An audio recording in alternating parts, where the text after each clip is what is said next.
Welcome students. Last ভিডিওতে আমরা class অ্যাসাইনমেন্টের কিছু নিউমেরিক্যাল সলভ করেছিলাম কম্পাউন্ড অ্যাঙ্গেলের। এই ভিডিওতেও আমরা আরো কিছু নিউমেরিক্যাল সলভ করব। আমরা দেখি এখানে নিউমেরিক্যাল একটা রয়েছে, সেখানে একটা প্রুফ আছে। সেটা কি রকম আছে? cos 2x into cos x by 2 minus cos 3x into cos 9x by 2। সেটা প্রুফ করতে হবে sin 5x into sin 5x by 2। খুব ভালো কথা। তাহলে এখানে দেখো, এখানে দুটো ট্রিগোনোমেট্রিক প্রোডাক্ট পাশাপাশি মাল্টিপ্লিকেশন ফর্মে রয়েছে। তাহলে আমরা কি করব? হাফ দিয়ে 2 ইনটু করব। আবার এখানেও দেখতে পাচ্ছি দুটো ট্রিগোনোমেট্রিক প্রোডাক্ট পাশাপাশি মাল্টিপ্লিকেশন ফর্মে রয়েছে। তাহলে এখানেও আমরা কি করব? হাফ দিয়ে 2 ইনটু করব। তাহলে করি সেটা। তাহলে হাফ দিয়ে 2 ইনটু করলে 2 cos a cos b আমরা এখানে পাবো, এখানেও 2 cos a cos b পাবো। ক্লিয়ার? আচ্ছা, 2 cos a cos b এর ফর্মুলা জানি, cos of a plus b plus cos of a minus b। তাহলে cos of a plus b plus cos of a minus b যদি করো তাহলে কি পাবে? cos of 2x plus x by 2 plus cos of 2x minus x by 2। আচ্ছা, এখানে তুমি কি পাবে? সেম কাজ, cos of 9x by 2 plus 3x, আর প্লাস এ মাইনাস এখানে মাইনাস হয়ে যাবে। সেটা তুমি কি পাচ্ছ? সেখানে তুমি পাচ্ছ minus cos 9x by 2 minus 3x। এবার দেখো, এটাকে যদি তুমি সিম্পলিফাই করো তাহলে কি হবে? 2x plus x by 2 LCM করলে 5x by 2 হবে। 2x minus x by 2 4x minus x মানে 3x by 2 হবে। এখানে 6 plus 9 মানে 15x by 2 হবে। আর এখানে কত হবে? 9x minus 6x মানে 3x by 2 হবে। তাহলে actually cos 3x by 2 cos 3x by 2 এখান থেকে আমি দেখতে পাচ্ছি এবার ক্যান্সেল আউট হয়ে যাবে। তাহলে আমার কাছে পড়ে থাকছে half cos 5x by 2 minus cos 15x by 2। আশা করি ক্লিয়ার, বোঝা গেল। এবার এখানে তোর একটা জিনিস খেয়াল কর, cos c minus cos d আমরা এখানে চাইলে অ্যাপ্লাই করতে পারি। তাহলে cos c minus cos d apply কর। cos c minus cos d এর ফর্মুলা কি? minus 2 sin c plus d by 2 into sin c minus d by 2 করে দে। তাহলে minus 2 sin c plus d, c হচ্ছে 5x by 2 plus d, d হচ্ছে 15x by 2 by 2। এই বারগুলো কিছু না, ঠিক আছে, এগুলোকে নেগলেক্ট কর। into sin c minus d by 2, 5x by 2 minus 15x by 2 by 2। এবার আগে যদি সিম্পলিফাই করিস কি হবে? দেখ, এখানে 2, 15x plus 5 20x, 20x by 2 কত? 10x, 10x by আবার 2 তার মানে 5x। তাহলে সেটাই লিখলাম 5x। আর এখানে কত হবে? মাইনাস 10x by 2 তার মানে মাইনাস 5x আর বাই 2 তার মানে মাইনাস 5x by 2। আশা করি ব্যাপারটা বোঝা গেল। এবার এখানে দেখ, সাইন অফ মাইনাস থিটা মানে তো আমরা সবাই জানি মাইনাস সাইন থিটা। তাহলে sine of minus 5x by 2 কি হবে? Minus sine 5x by 2। আবার বাইরে একটা মাইনাস ছিল, তাহলে মাইনাসে মাইনাসে জিনিসটা প্লাস হয়ে যাবে। তাহলে sign 5x into sign 5x by 2 হয়ে যাবে। তাহলে জিনিসটা আমাদের কিন্তু এটাই RHS বলেছিল, তাহলে অটোমেটিক্যালি এটা প্রুভড হয়ে গেল। LHS equals to RHS, hence proved। আশা করি বুঝতে পারলি জিনিসটা কিভাবে করলাম। এবারে চলে আয় নেক্সট নিউমেরিক্যাল। এটাই হচ্ছে আমাদের এই কম্পাউন্ড অ্যাঙ্গেল চ্যাপ্টারের লাস্ট নিউমেরিক্যাল। তো কি বলছে দেখ, এই সামটাও খুব ইম্পর্টেন্ট একটা সাম। যে বলছে if x cos theta equals to y cos theta plus 2 pi by 3 equals to z cos theta plus 4 pi by 3। যদি এটা হয়, এটা গিভেন ক্রাইটেরিয়া দেওয়া আছে, তাহলে প্রুফ করতে হবে xy plus yz plus zx equals to 0। এটা আমাদের প্রুফ করতে হবে, ঠিক আছে? তো দেখ, এরকম যখন কোনো নিউমেরিক্যাল দেবে তখন তোরা ছোটবেলাকার সেই রেশিওস এন্ড প্রপোর্শনের মতো সব ইকুয়ালিটি থাকলে যেরকম আমরা ছোটবেলায় কে ধরে নিতাম সেরকম একটা কে ধরে নিবি। তাহলে কে ধরে নিলে তো সুবিধা কি? এখান থেকে দেখ 1/x এর ভ্যালু তুই পাবি ইন্ডিভিজুয়াল ভাবে। যদি তুই কম্পেয়ার করিস 1/x এর ভ্যালু পাবি cos theta by k। তাহলে দেখ x cos theta equals to k আসছে। আচ্ছা, 1/y রেসিপ্রোকাল ফর্মে ধরলে জিনিসটা করতে সুবিধা হবে। তাহলে cos theta plus 2 pi by 3 by k, আর ওদিক থেকে 1/z কত আসছে? যদি এটার সাথে আমি কে কম্পেয়ার করি, এটা আসছে cos of theta plus 4 pi by 3 by k।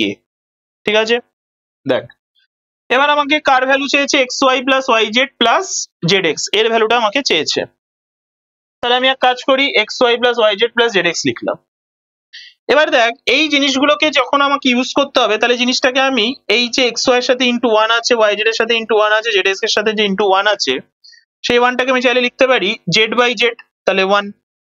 এই 1টাকে লিখতে পারি x by x, তাহলে 1। তার মানে xy ছিল, তারে একটা z চলে আসলো, তাহলে xy z ফর্মটা চলে আসলো। yz ছিল, এখানে x by x লিখলাম, তাহলে মাল্টিপ্লিকেশন করলে xyz ফর্মটা চলে আসলো।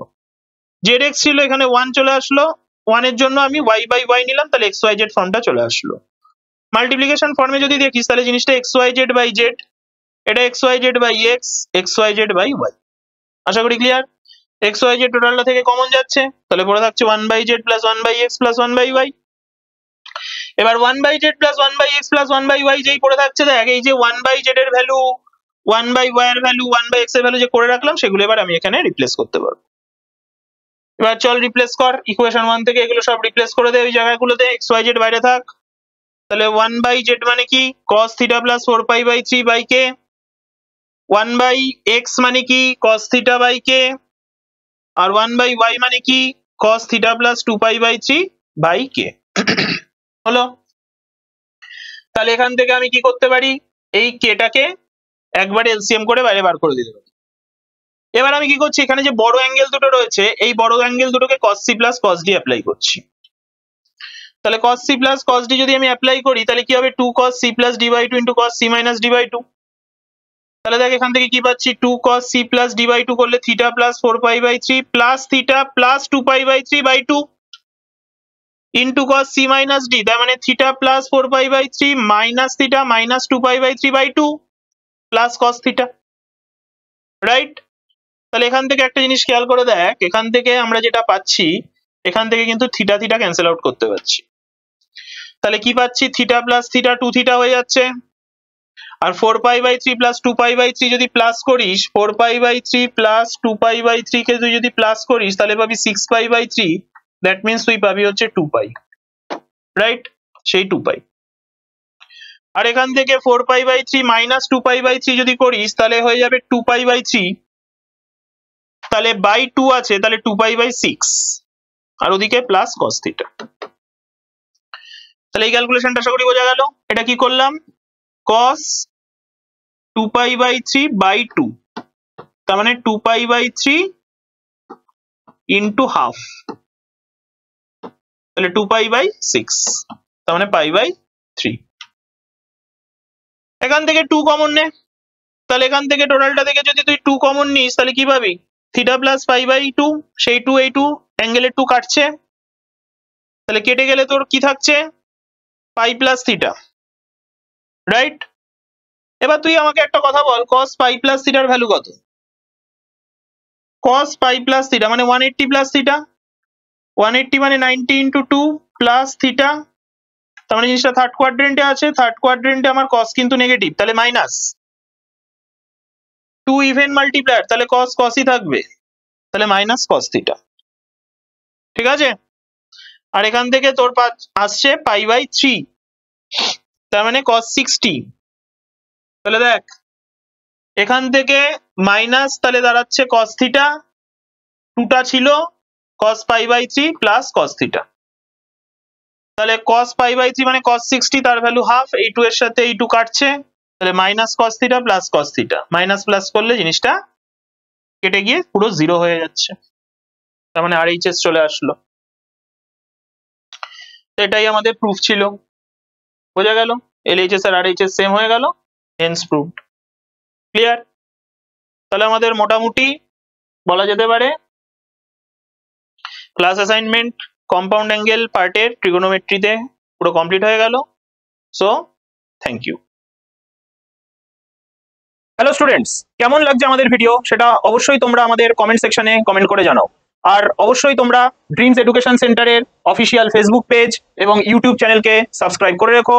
আর তোমরা যারা রেগুলার বেসিসে অনলাইনে আমাদের ক্লাস 11, 12, বোর্ডস, জেই কিংবা নিটের ক্লাস করতে চাও, তারা ওয়েবসাইট থেকে আমাদের ড্রিমসের যে অফিসিয়াল ওয়েবসাইট রয়েছে সেটা হলো www.dreamsonlineclass.in, সেটা তোমরা রেজিস্টার করে রেখো। এছাড়াও তোমরা মোবাইলের গুগল প্লে স্টোর থেকে ড্রিমস অনলাইন ক্লাস এই অ্যাপটা ডাউনলোড করে রাখতে পারো।